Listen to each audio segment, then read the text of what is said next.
All right, my friends, this is Donnie. And Sandra. And we are coming to you from Kerr Lake State Park. It's in Henderson, North Carolina. Henderson, North Carolina, and we are at J.C. Cooper Campground. And this is going to be in Vance County. And we are on a long little pier here. You can see it right behind me. And you can see the Squatch is over here. And so that's where we're at. We're in 25. Be looking for the review on that. It's not a long campsite at all. I think if you're about 30 feet, you're going to be, I think that's about the limit. I think about the limit on that one, 30 feet. Probably only fit, could you fit our car in front of it? Yeah, I think it would be tight, I believe, but we could probably get the Honda in front of it if we had the Honda with us.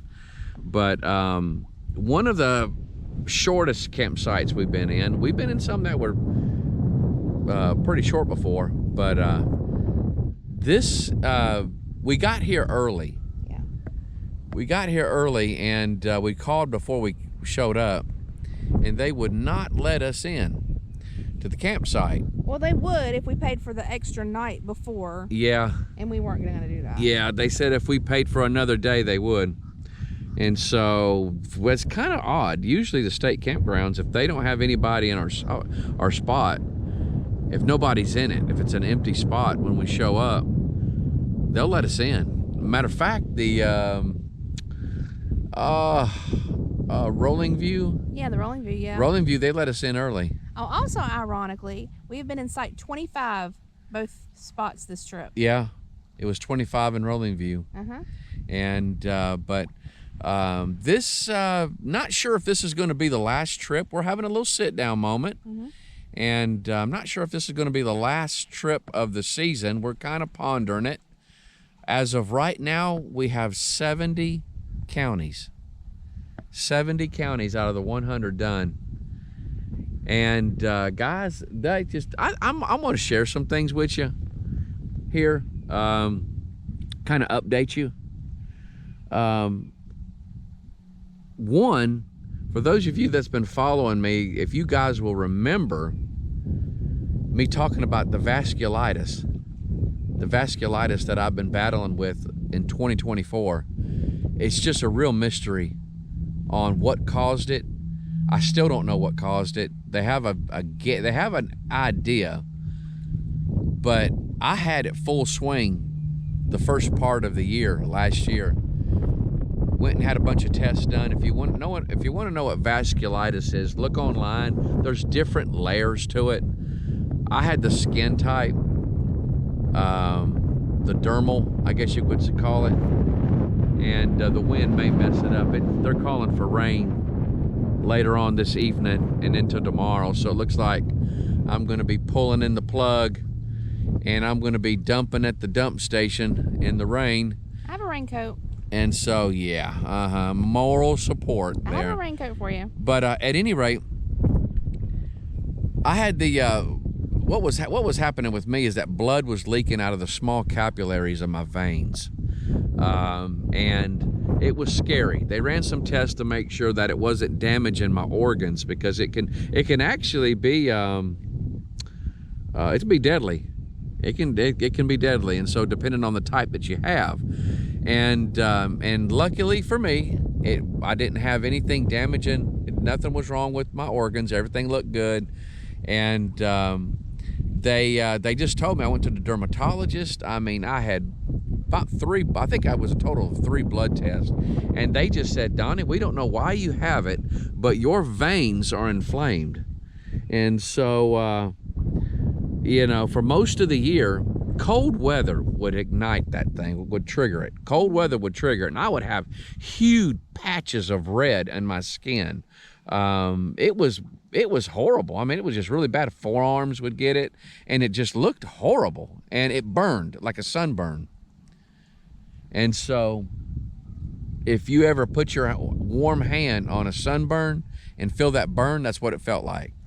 And so it was awful. Well, November of 2024, it went away.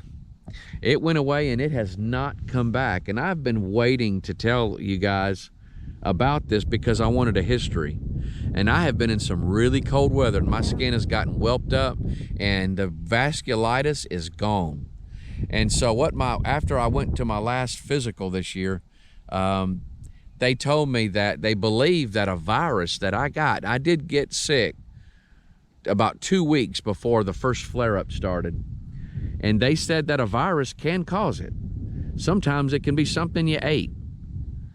And so they don't know. They really don't know. They really don't know much about it. And so, but just to let you guys know that it is gone. It is gone and it has not returned since. And here we see we're in April of 2025. And so it's been 6 months. It's been almost a half a year and I have not seen any vasculitis. And so it looks like it's gone. And so, other than that, you got to excuse me. I'm trying to get myself situated. I don't know what I did. I don't know. It was the first night we were here, the first county we were in. For those of you that, when I was posting on Facebook, I was telling you that we had popped a fuse. We were boondocking in Orange County. Orange County, we were boondocking, and we were running the generator the next morning, the morning that we were to leave. And it was a little warm, so I figured, hey, I'll run the air conditioning. No, you were running the heater. Oh, well, yeah, but the air conditioner was running too, wasn't it? What the air conditioner running? It was the AC, the microwave, and the hot water heater. Okay. It was the hot water space heater. Yes, the space heater was running. It was the heater, the microwave, and the hot water heater. The reason I'm getting so confused with it because the night before I was running the AC. And then it got cold. Yeah, it was crazy. Good old North Carolina. You can get all 4 seasons in one day. But at any rate, I was running lots of appliances, and it had been a month, over a month since I let the generator get a good exercise, and so I ran a bunch of stuff to get a good pull on the generator, and I pulled too much and popped a fuse. And so I figured, oh, okay, well, I'll just go. I must have tripped a breaker. And so I went to the electrical panel box, and I did see the hot water heater had tripped. So I fixed it, got it right, and still everything was off. So I checked some other fuses and it was off. So I checked the manual, still couldn't find out what it was, and the generator was running. The generator would start up every time, but nothing else would work. And so what we did is, Sandra, I should say, got online and found a forum. And before she found this forum, I was crawling up underneath things to try to find. There's like 3 other fuses that are supposed to be like from 18 inches from the house battery. So I was trying to find those. So I was crawling up underneath cabinets and stuff, and first thing in the morning, guys, and so I hadn't really had a whole lot of time to warm up, and so couldn't find anything. And then Sandra told me about a switch. There's another breaker switch on the generator, and so I went out there, and sure enough, there was one out there that had tripped, and I flipped it and it fixed it.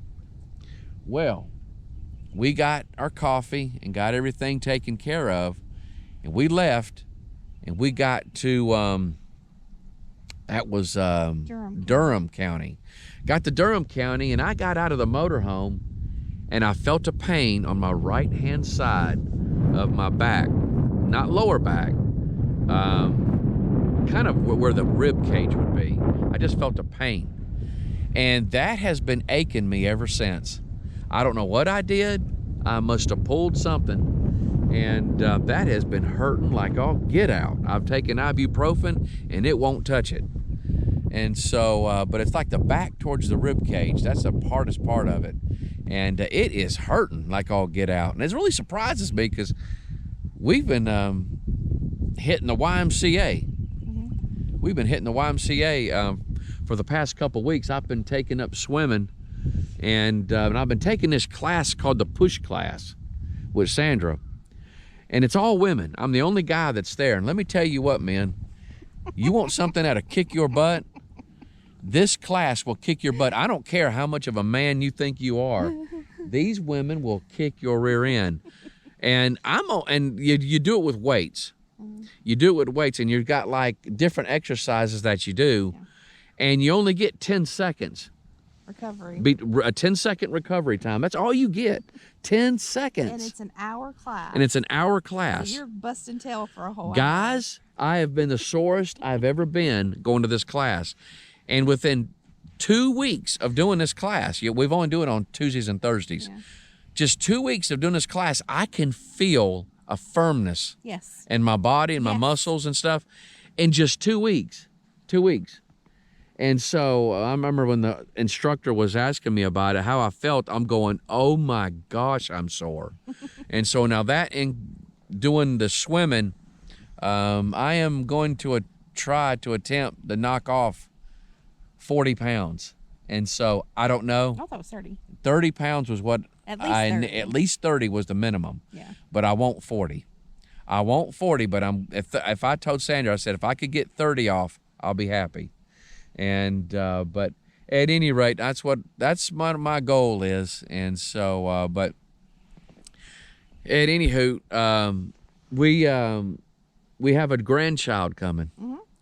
We have a grandchild coming in September, and that there's an opportunity for me to one of the guys I work with on my part-time job. He's going into law enforcement.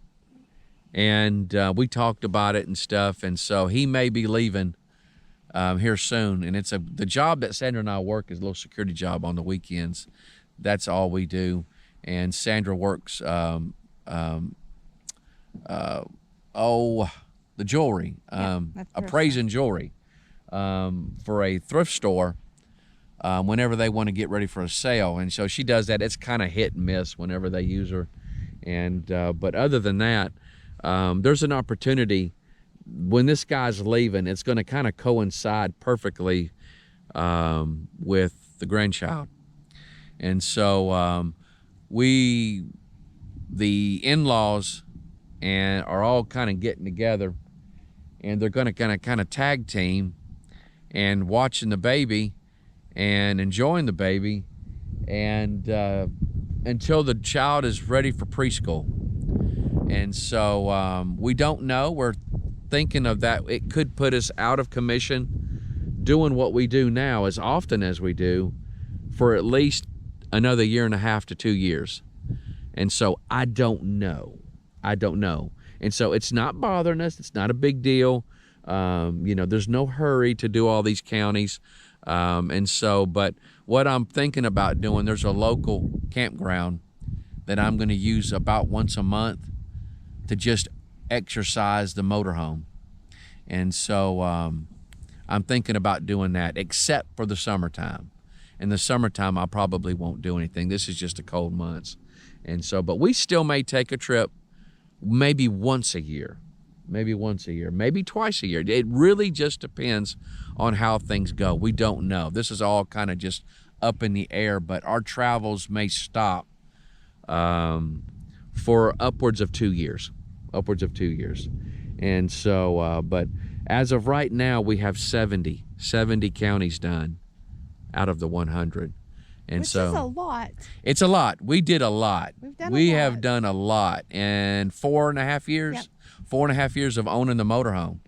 And we paid off the motorhome in 3.5 years.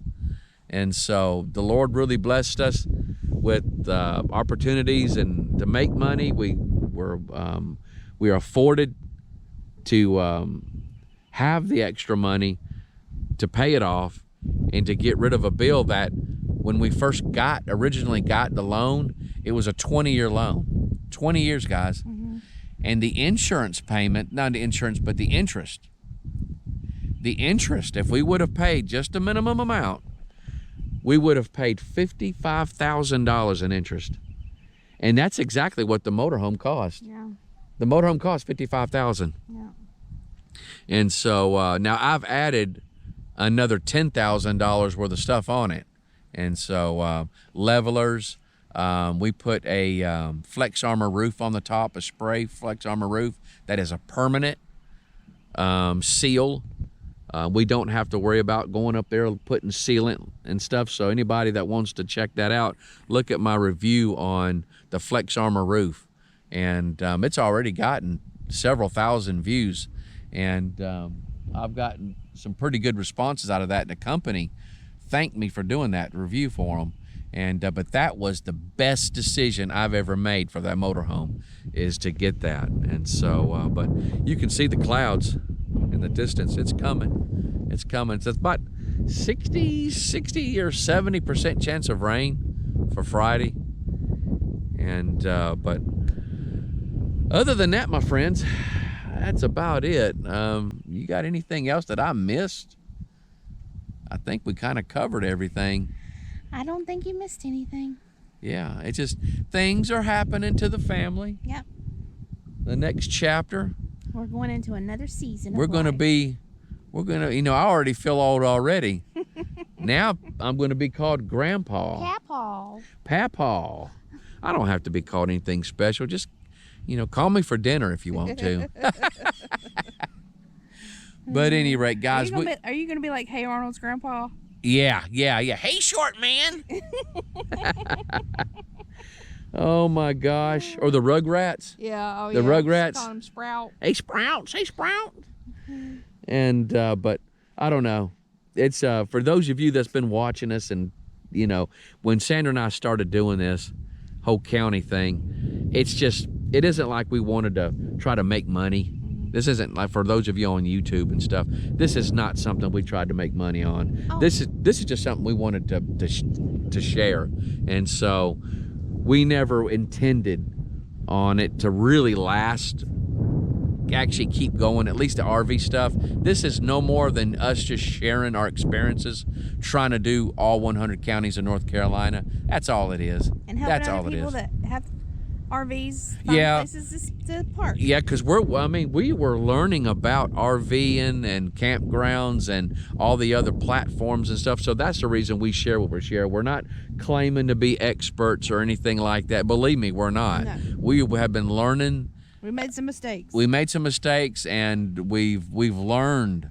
We've learned from those mistakes, and so anything that we can do to help, we try to at least help out the best that we can. We still think it's an awesome way to travel. It has its challenges, it has its frustrations, but then there are those times when you're like, I don't want to travel any other way. Yeah. And so, but I mean, people that stay in hotels miss this. Yeah. There's just things that we have been out in fields all by ourselves, and so we've been. There's nothing like having your own bed. Yeah, the own bed, and it's our home on wheels, and so. But then again, it's another house. If you guys can think about it, it's another house that you got to take care of. There's maintenance that has to be done, and I don't house mine just in a parking space in the driveway. Mine's under a carport, and so a 3-walled carport, and so I would have. The only reason I didn't get a front put on it is because they don't make doors for mine, the carport that we got. But when it's not being used, it's tucked away in the carport. I give it a good wash, and I hook it up to shore power, and I turn the engine on the motorhome once a week, and I come outside. I run appliances. I run the generator once a month, and but there's care. I monitor the tires. If I cover the tires, and when it's not being used, to keep the UV rays from hitting the front of it. At least sometimes it depends on the time of year. The sun can get to still certain points of it, certain times of the year, and so. But we try to take care of it. We want it to last as long as we can, so when we do sell it, the person that gets it is really going to get a bargain. Yep. And they're going to love this thing. And so one more thing I forgot, you said if I had anything else. We do have one more season of life that we're going to be going through here in the next maybe month. What's that? We're going to be empty nesters. Yeah, we may be our youngest child may be moving away, and so she's got a career opportunity that's amazing, and so it's a possibility we may be losing the last child being in the house, though both kids know something was to ever happen and they need somewhere to stay, Even if it's their whole family, we have 2 rooms, 2 empty rooms. We're like Tom Bodette. We'll leave the light on for you. We'll leave the light on for you. That's right. That's right. But guys, again, this is where we're at. This is where we're at. 25 at J.C. Cooper Campground and Lake Kerr State Campground. I'm sorry, Kerr Lake State Campground. And, excuse me. And we're sitting out here enjoying the water and the wind. And so come on out, check this place out, support your state campgrounds. I'm telling you, as I've stated before, they never cease to impress me. They do not disappoint. They do not disappoint. And so I have enjoyed every one of them that I've been to. Even if they didn't have a campground, we'll just drive through on a road trip, and Lake James being one of them. And but you guys take care of it. Take care of yourself. And we love every one of you guys. We really do. And we wish y'all the best. And I'm just not sure what the future is going to hold, but we will let you know. We will let you know, and that way you don't think that space aliens come and scooped us up. Just fell off the planet. Yeah. You guys take care. Have a great day. Be safe. Bye-bye. Bye-bye.